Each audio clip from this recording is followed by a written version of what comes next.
The auction house hums with anticipation, chandeliers casting a golden glow over the sea of designer suits and cocktail dresses. A gentle murmur of conversation fills the air, punctuated by the occasional clink of champagne flutes. Ladies and gentlemen, we're minutes away from our headline lot a duo, the Riverside Heights property. Jack Reynolds adjusts his custom Italian tie, flashing a $1 million smile to a group of admiring onlookers.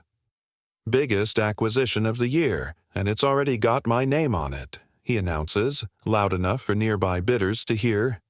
"Mr. Reynolds, quite confident tonight," remarks an auction assistant. "When you've closed as many deals as I have, sweetheart, confidence is just another word for experience." Jack winks, drawing laughter from his entourage. Across the room, Thomas Caldwell observes quietly, nursing a single glass of water. His tailored suit is impeccable, yet understated.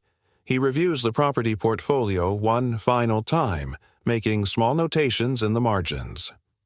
"First time at Sotheby's?" asks the woman beside him. "First time for this particular auction," Thomas replies, with a subtle Canadian accent, his eyes never leaving Jack's boisterous display. "That's Jack Reynolds over there. Don't get in his way. He's known for destroying competitors just for sport." Thomas nods appreciatively. "Thank you for the warning." The auctioneer taps his microphone. "Ladies and gentlemen, please take your seats. Tonight's premier lot awaits."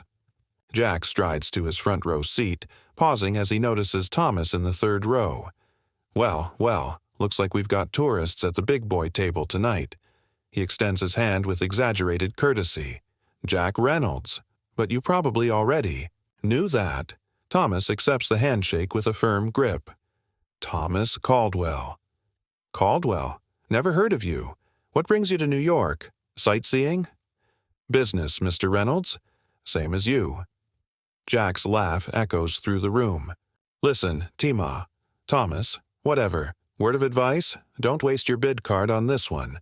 Riverside Heights needs a certain caliber of investor." Jack pats Thomas's shoulder condescendingly. "No hard feelings." Lot 37, Riverside Heights. 60 acres of prime Manhattan-adjacent real estate with full development permits.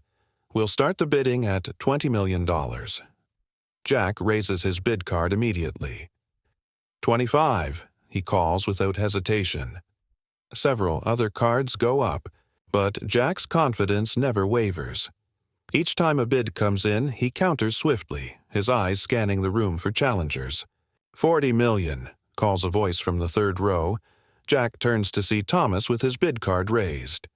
45, Jack counters instantly, smirking. "The Canadian Vacation Fund must be impressive these days," Jack remarks to his associates, loud. Enough for Thomas to hear. The bidding continues, climbing past 50 million. Several bidders drop out shaking their heads. 60 million, Thomas states calmly. 65, Jack fires back, not missing a beat. An investment banker whispers in Jack's ear, but Jack waves him off. "I know what I'm doing." 70 million, Thomas offers. Jack stands now, turning to face Thomas directly. 75 million. Care to make it 80, Maple Leaf? Or is that stretching the budget? Thomas pauses, reviewing his notes. The room holds its breath. 80 million, Thomas says with measured precision. "Trying to play with the big fish, eh?" Jack's voice carries a sharper edge now. 85 million. The auctioneer looks between them. "I have 85 million from Mr. Reynolds. Do I hear 90? Thomas raises his card. 90 million. Jack's smile tightens. 100 million. A murmur ripples through the crowd. "Bold move, Mr. Reynolds," the auctioneer acknowledges. "Do I hear 105? Thomas nods. 105 million. The pattern continues for another 30 minutes. Jack's initial amusement fades into visible irritation as Thomas matches each bid with unwavering composure. 150 million, Jack announces, voice raised. He turns to Thomas with a challenging stare. "That's the problem with you Canadians. You don't know when you're outclassed." Thomas simply raises his card. $160 million. Jack's financial advisor grips his arm. Jack, this is well above market value. The projections don't support. Did I ask for your opinion? Jack snaps. $170 million. The crowd watches in fascination as the duel continues. Some begin to whisper, questioning Jack's strategy. Mr. Caldwell, are you continuing at $170 million? The auctioneer asks. $180 million. Thomas responds without emotion. Jack loosens his tie slightly. $200 million. A shocked silence falls over the room. Even the auctioneer pauses before recording the bid. $200 million, he repeats. Ladies and gentlemen, this exceeds our pre-auction estimates by nearly $70 million. Thomas studies Jack for a long moment, noting the sheen of perspiration on his forehead, the slightly too loud volume of his voice, the defensive posture. $220 million, Thomas states. Jack laughs, but it sounds hollow. You're bluffing. No Canadian investment firm would authorize this level of spending. I believe Mr. Caldwell has placed a valid bid, the auctioneer interjects. $220 million. Mr. Reynolds? Jack's financial advisor is frantically showing him figures on a tablet. Jack pushes it away. $250. Jack's voice cracks slightly. $250 million. Final offer. The room erupts in whispers. A woman in the back stands to leave, shaking her head. Jack's reputation for winning at all costs is legendary, but this is unprecedented even for him. Thomas doesn't react immediately. He makes a call, speaking quietly in measured tones. The silence stretches uncomfortably as the room waits. Finally, Thomas looks up. $275 million. The auctioneer's voice wavers slightly. I have $275 million from Mr. Caldwell. Mr. Reynolds? Jack's financial advisor grips his arm tightly. Jack, this is financial suicide. The property cannot possibly generate returns at this price point. Our investors will revolt. For the first time, uncertainty flickers across Jack's face. He scans the room, feeling the weight of hundreds of eyes. The whispers have grown louder, more insistent. He recognizes the expressions, "Whew," the same looks he's seen countless times on the faces of men he's crushed in business. Is he really going to back down? Someone murmurs. Never seen Reynolds hesitate before, says another. Jack's jaw tightens. $300 million. A collective gasp sweeps through the auction house. Even the auctioneer seems stunned, momentarily forgetting protocol. I have $300 million from Mr. Reynolds, he stammers. Mr. Caldwell? Thomas remains perfectly still, studying Jack with academic interest. Then he makes another call, speaking in quiet, measured tones. Jack's breathing has become shallow. His hand trembles slightly as he reaches for his water glass. The ice cubes rattle against the crystal. Jack, you need to stop, his advisor hisses. The board will never approve this. We don't have liquid assets to cover this bid without significant restructuring. A businessman 2 rows behind Jack is already on his phone, his voice urgent. Sell Reynolds Global shares immediately. Yes, all of them. Others are following suit, discreetly tapping on phones or whispering to associates. The market is reacting. In real time to Jack's recklessness, Thomas concludes his call and pockets his phone. He stands, smoothing his jacket. $325 million. Jack stares at Thomas, recognition dawning in his eyes. The Canadian isn't just bidding woo, he's orchestrating something larger. Do you know who I am? Jack demands, voice rising. I'm Jack Reynolds. I don't lose. $350 million, Jack declares, ignoring his advisor's attempt to intervene. The crowd no longer bothers to hide their reactions. Some are openly recording the spectacle on their phones. Jack Reynolds, the predator of Wall Street, the man who devours competitors for breakfast, is unraveling before their eyes. Sweat beads on Jack's upper lip. His designer shirt clings to his back. "What's your game, Caldwell?" Thomas doesn't answer. His silence is somehow more devastating than any retort could be. $375 million, Thomas states, his voice carrying effortlessly. Across the now silent room, Jack's financial advisor is openly panicking now. "Jack, stop this madness. This is beyond reckless. The board is already calling. Our stock is in free fall." But Jack is beyond reason. 3 decades of never backing down, of crushing every opponent, of being the undefeated king of New York real. Estate, hachuru. All of it crystallizes into this moment. $400 million. Jack's voice cracks with strain. No one gasps this time. The shock has given way to something else. Pity, perhaps, or morbid fascination. The auctioneer looks to Thomas, his expression grave.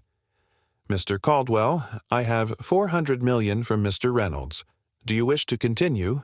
Thomas studies Jack for a long moment. Then he does something unexpected. He smiles. It's a small, knowing smile that sends a chill down Jack's spine. "No further bids," Thomas says clearly. "Congratulations, Mr. Reynolds." The gavel falls with a sound, like a gunshot. "Sold to Mr. Jack Reynolds for $400 million. There's no applause. The customary congratulations are conspicuously absent. Instead, a storm of activity erupts as people rush to phones and tablets, their faces intense. Jack stands, arms raised in victory, but his smile is brittle. "As I said, some properties require a certain caliber of investor." Thomas approaches, extending his hand. "Indeed they do. Congratulations." As Jack reaches to shake Thomas's hand, Thomas leans in close. "You might want to check your company's stock price, Mr. Reynolds." Jack pulls out his phone, his face draining of color as he sees the notification. Reynolds Global shares in unprecedented freefall. Trading halted. "What have you done?" Jack whispers. "Nothing at all," Thomas replies calmly. "I merely provided you an opportunity to demonstrate your expertise." Thomas hands Jack a business card. "Thomas Caldwell, Maple Strategic Acquisitions. We specialize in purchasing distressed assets from overextended companies." He gestures to the property portfolio. "I expect this will be back on the market very soon, at a much more reasonable price." The aftermath unfolds with brutal efficiency. By morning, the headlines tell the story. Reynolds Global facing bankruptcy. After founders' $400 million auction blunder. Canadian firm poised to acquire Reynolds assets at pennies on the dollar. Wall. Street shark becomes prey. How Jack Reynolds lost everything in 4 hours. Jack sits alone in his office, watching his empire disintegrate. His phone hasn't stopped ringing. Board members demanding his resignation, investors threatening lawsuits, banks calling in loans. The door opens. His executive assistant, tears in her eyes, places an envelope on his desk. The board meeting. Just concluded. "I'm sorry, Jack. He doesn't need to open it to know what it contains. 30 years of building, acquiring, dominating gone in a single night of hubris." His private line rings. Without checking caller ID, he answers. "Mr. Reynolds? Thomas Caldwell here. I wanted to personally inform you that Maple Strategic has just purchased controlling interest in Reynolds Global from your former board members. Effective immediately." Jack's voice is hollow.